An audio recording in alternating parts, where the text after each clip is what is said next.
fantasy football, and the latest NFL news, featuring Loud-Esmond, Christian Giordani, Rocky Giordani, and Jeremy James. Bet on us to make you a better. What? Let's get ready to steer the line. Good afternoon, everyone in the Inland Empire. I'm your host and stats expert, Christian Giordani. To the right of me, we have Rocky Giordani, our ex-professional athlete. Below me, we have Loud-Esmond, our professional sports handicapper, and Jeremy James, our fantasy football guru. Guys, I already know. In the middle is Alice that made. Yeah. Yeah. Christian didn't get that one. He's too young. Sorry. Nope. Before my time, above my head. Loud, how'd you feel about last Sunday's Super Bowl? Season's officially at an end. Kansas City Chiefs are champions once again after being ridden out, specifically by you. I remember after Christmas. Well, I could just barf, honestly. I mean, it was exactly what I feared and predicted was going to happen.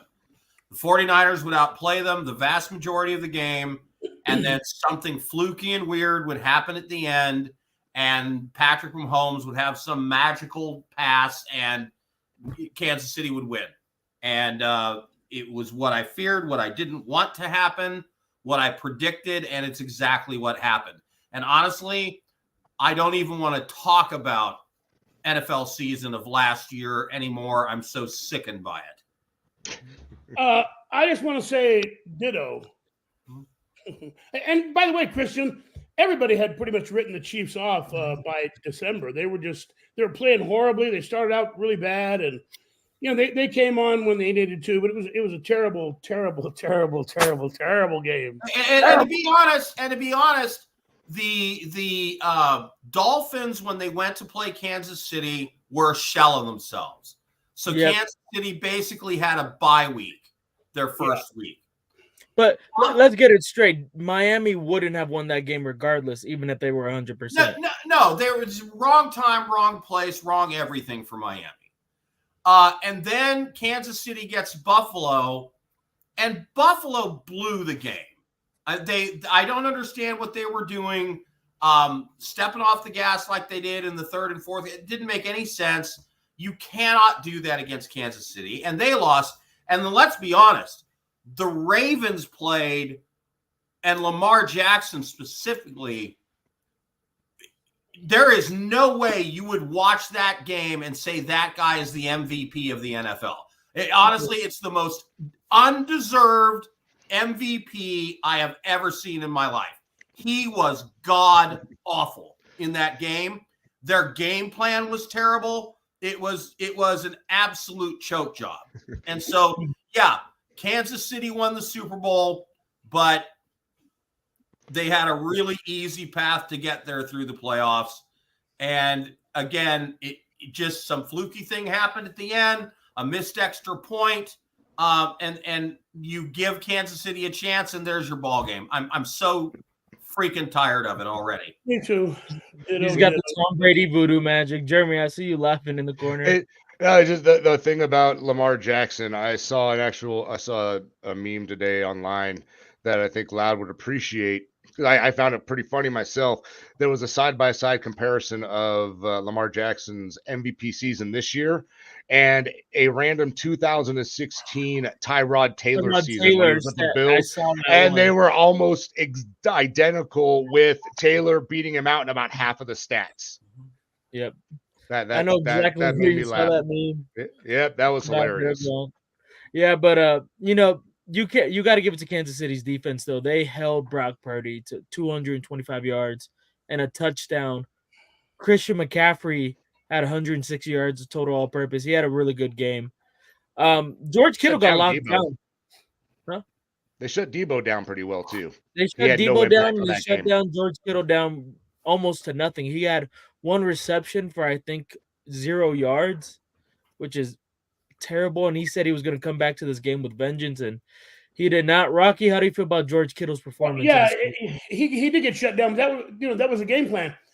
When Drake Greenlaw got hurt, that was the end. Up to that point, Kelsey had one catch for 1 yard. That was in the whole first half.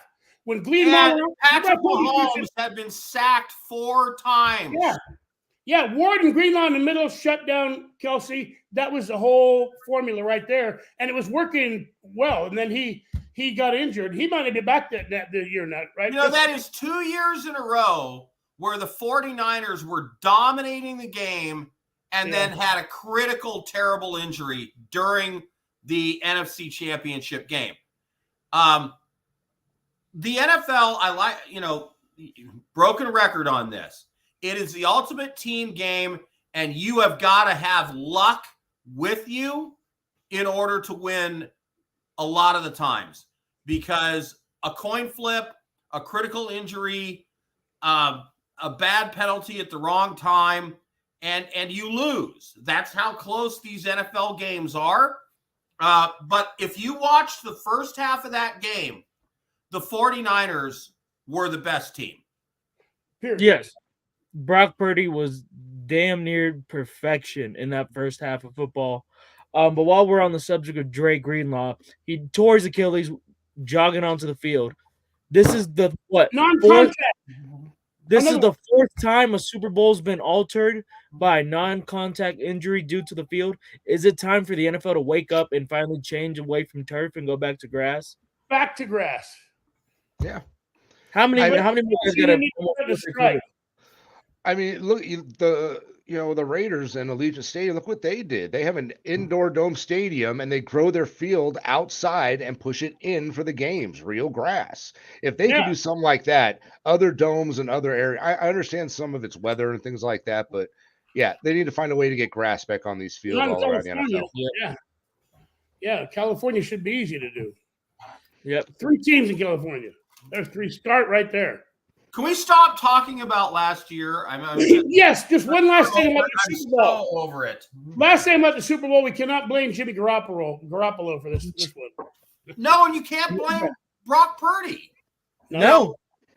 This game was lost by the loss of Drain Greenlaw. Sorry. Easy for me to say. That completely changed the 49ers defense. And, one person can be that important. I mean, imagine if Lamar Jackson played for the 49ers, how different things. Sorry, couldn't help myself. God. David Carr. Sorry. Speaking of Jimmy G, did you guys see the Jimmy G news today? Jimmy G is now suspended for PED usage. Really? Yeah. Yeah. Suspended 2 games by NFL, which means the Raiders can release him and not owe him a dime. They're getting $22 million back out of this. Somebody slipped him a Mickey, because that guy is not using steroids. No way. No, it wasn't steroids.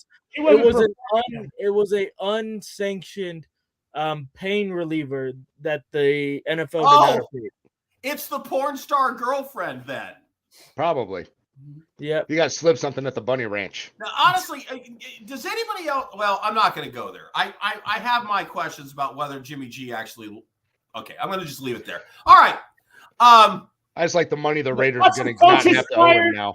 One last thing about Super Bowl. Did anyone else see that the 49ers players did not know the new overtime rules for the Super Bowl? Mm-hmm. Saw a lot of that after the week was over.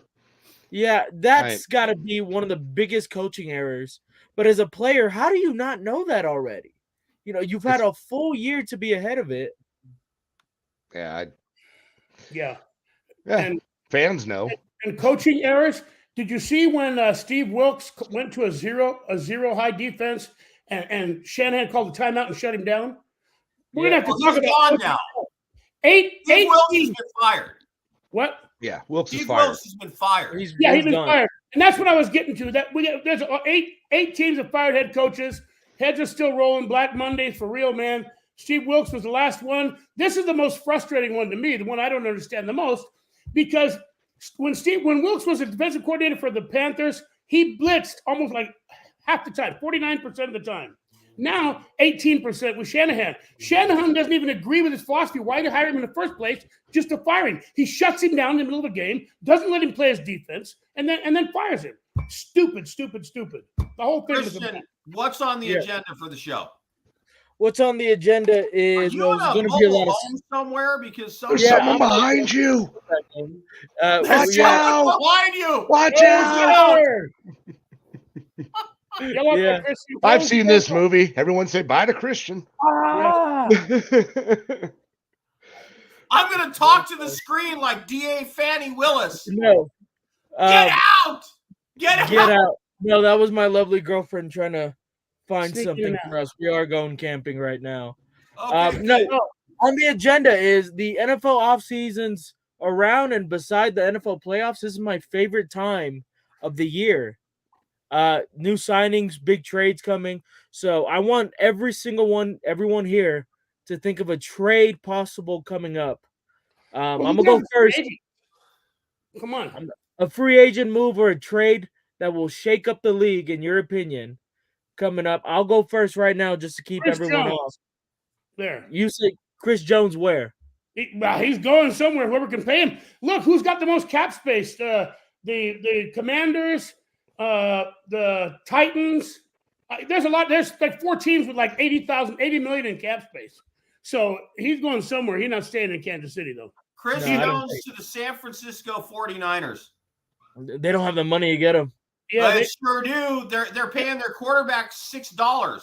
yeah, Not they're anymore. Yeah, They're big now money. officially over the cap going into next year for the next yeah, 2 they're going seasons. to lose a bunch of players already. They're done.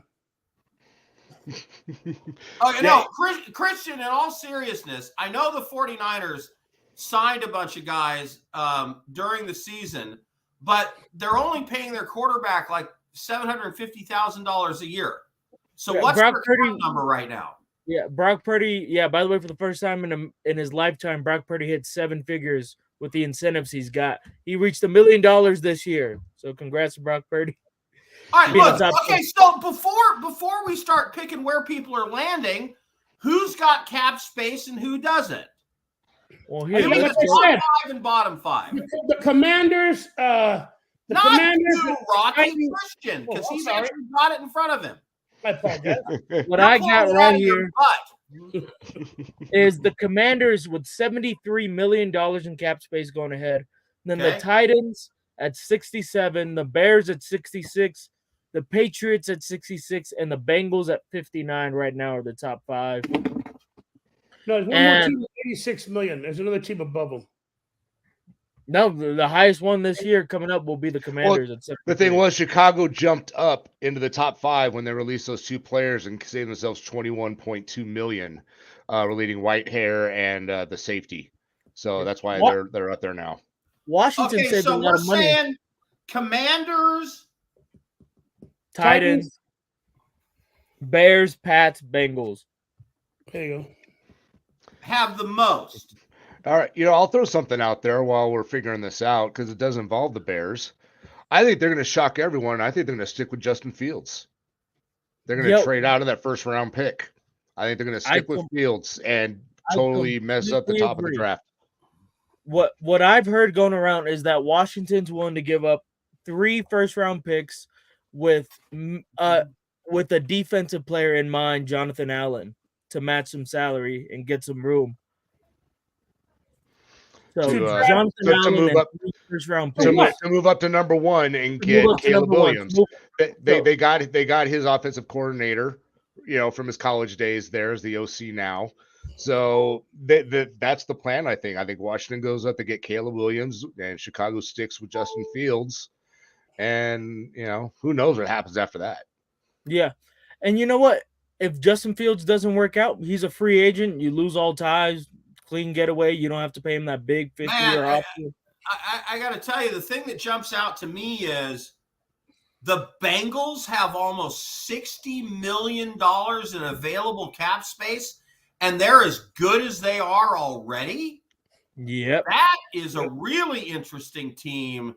Okay, so who would you say are the 5 top free agents, Jeremy? Well, I mean, you got to throw Chris Jones in there. Chase Young. 100%. Josh Allen, the linebacker. T. Higgins, Josh Allen, the linebacker. Kirk Cousins, his contract's up. Kirk Cousins. Yeah, I have a feeling he's staying Derrick right there in Henry. Minnesota, though. Derrick Henry. He's a big Derrick name, Henry. definitely. I don't know. Derrick Henry feels like a Cowboy signing to me, to be honest. With Jerry Jones talking about going all in again, it sounds like the kind of name and running back they're going to throw a little too much money at. I think Derrick Henry becomes a Cowboy. L'Jarius Sneed's another name coming up. Cornerback. Yes, cornerback. Yeah. There's a lot of defensive tackles. Matabikwe out of Baltimore is going to be available. The guy who was a Giant and he played for Seattle this one year. They traded him over there. I forget the young guy's name. He's going to be available. Christian Wilkins out of Miami. So there's some good defensive tackles out there. Yeah, but those are the top 5 for sure. Man, if the Bears stick with Justin Fields and get a bunch of first-round draft picks, they actually could build a formidable team in short order. Yep. And the Bengals with almost $60 million in available cap space, that's really intriguing to me too, in terms of what they can do. The Patriots, I don't think it's going to matter at all. I think they made a bad decision on their coach. And the Titans, you're going to have to prove to me that you did the right thing by getting rid of Mike Vrabel, which brings us to the coaching decisions, right? Yep. Yeah, 8 teams with 4 head coaches. So I saw a ranking of all the different coaching hires, and I'm trying to, God bless it, where is it? I just had it. Oh, here it is. Okay. So everybody is saying, well, a plurality of people are saying the best coaching hire was Jim Harbaugh to the Chargers, and the worst coaching decision was the Raiders keeping Antonio Pierce. Jeremy, you first. Well, from the outside looking in and writers and stuff, yeah, they're going to go with Jim Harbaugh. He's, been successful. He's a big name. He's got the quarterback and everything like that. And, Antonio Pierce, he's, an interim coach who's never been on this level before. And, I understand, I guess, what people are coming from. I don't agree with it. When you have a situation like the Raiders, yeah, they could have brought in a bigger name or someone more experienced, but they brought in the guy that the team responded to and rallied around and won games under. And what they're doing is just putting more good talent around him as far as coaching and stuff. So I think it's a fine hire. There's nothing wrong with Harbaugh. He's probably going to be successful there. Rocky feels different about that. Yeah, but I mean, I don't know. We again, ranking these coaching hires is almost like ranking the draft to the minute after it happens. You got to give it. All right, Rocky. I want to hear what Rocky has to say about Jim Harbaugh. I hate Jim Harbaugh. I can't believe he's in LA. He's in Los Angeles. Last thing I ever wanted. I'd be looking in week 1 for him to sit Justin Herbert and bring Colin Kaepernick back. That's probably what he's going to do. So. I hate him forever. He doesn't deserve to be a head coach in the NFL. Well, Justice for Alex Smith. Where is this coming from? Yeah, Alex Smith would have won that Super Bowl. My dad's an Alex Smith lover. Oh, hey, he was a great player. He was a great player. Okay, I'm just trying to figure out where all the Harbaugh hate is coming from, and I'm with you. I believe Jesus hates Jim Harbaugh. Yeah. I mean, honestly. He's a weirdo, but he can coach. Santa Claus hates Jim Harbaugh. I mean, there is nobody who likes – Jim Harbaugh snubbed his own brother at the Super Bowl. Okay? I mean, come on. He's an a-hole. What he did to Alex Smith got him sent back, got him fired out of the NFL. He'd been – how long has he been in college? 10, 12 years? 10 years. Yeah, 10 years. And by the way – he brought us Colin Kaepernick. I will always hate him for that. Yes.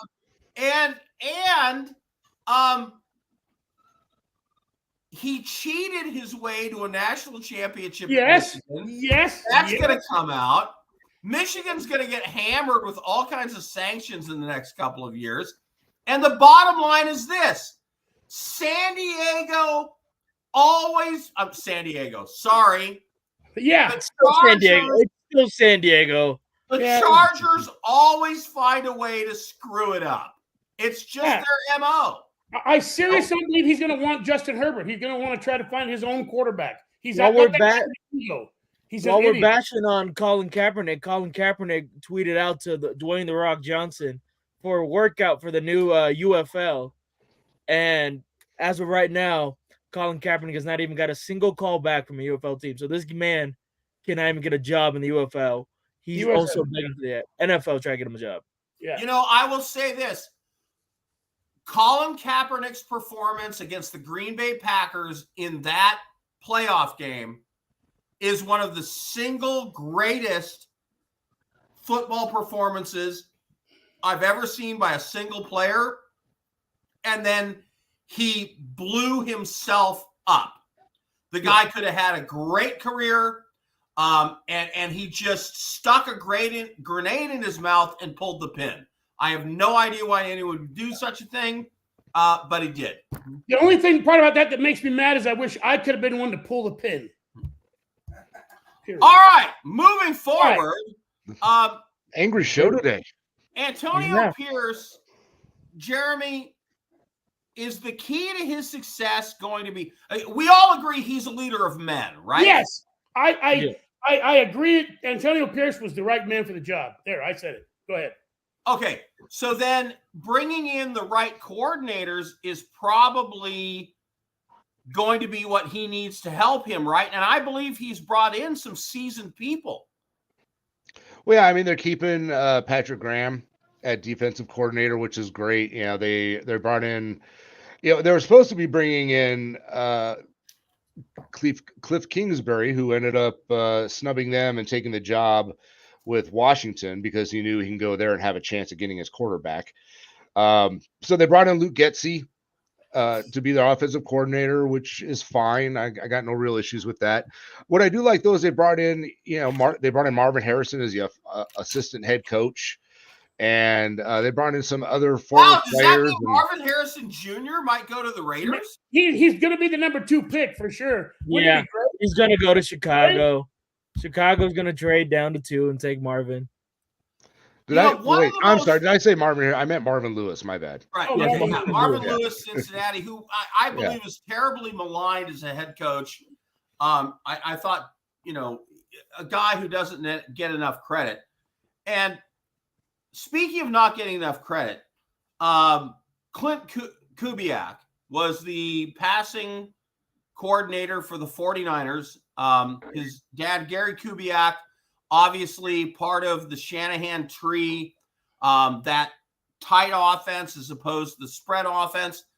What I'm going to be fascinated to see about him is how good Derek Carr is going to be with him as his offensive coordinator in New Orleans. I think we're looking at a potential all-star performance from Derek Carr, given a really good offensive coordinator.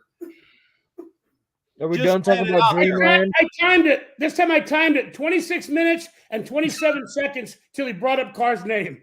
I timed it from the day the time. 26 minutes and 27 seconds, and David Carr was back in our. Are we done in fantasy land thinking Derek Carr is going to be a good quarterback again? He had 2 good years. He's better than Lamar Jackson. He's better than Lamar Jackson. Jeremy, out there. What? No. Okay, How Jeremy, many playoff games has Lamar Jackson won?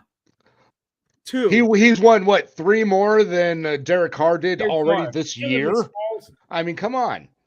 All right, Jeremy, as a Raiders fan, and while we're on the subject, what is going to be the number 1 thing in the draft? You guys have, I believe, around the 12th pick, 10th pick, somewhere around there.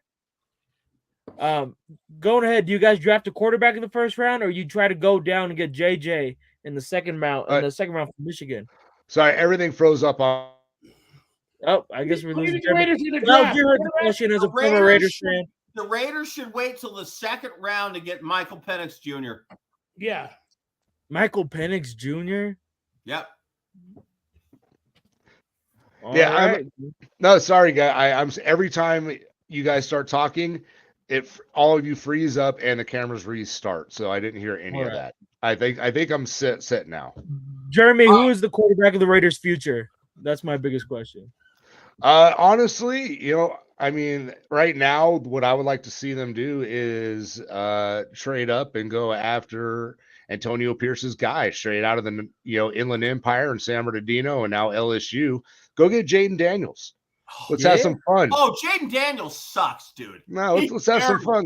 Let's go get Jaden Daniels and watch college football, Jeremy. Watch him run around. I've been watching some of his stuff on YouTube. He's fun to watch. Jaden Daniels is going to the Falcons with the fourth pick.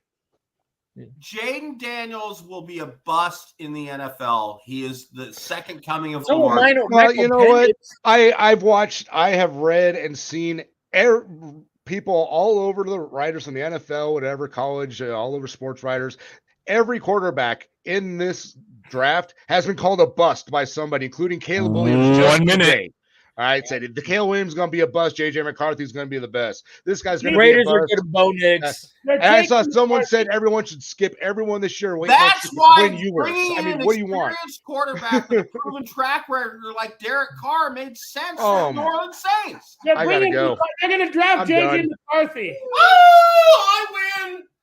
Yeah, I think they're going to draft JJ McCarthy coming to Michigan, which I think would be great. I think he's the most underrated quarterback in this draft. I think he's going to be one of the better ones in this draft. It's the best. All right. Throw the ball around with Tom Brady. Okay, guys, this has been Seriously Looking forward to your UFL picks in 2 weeks.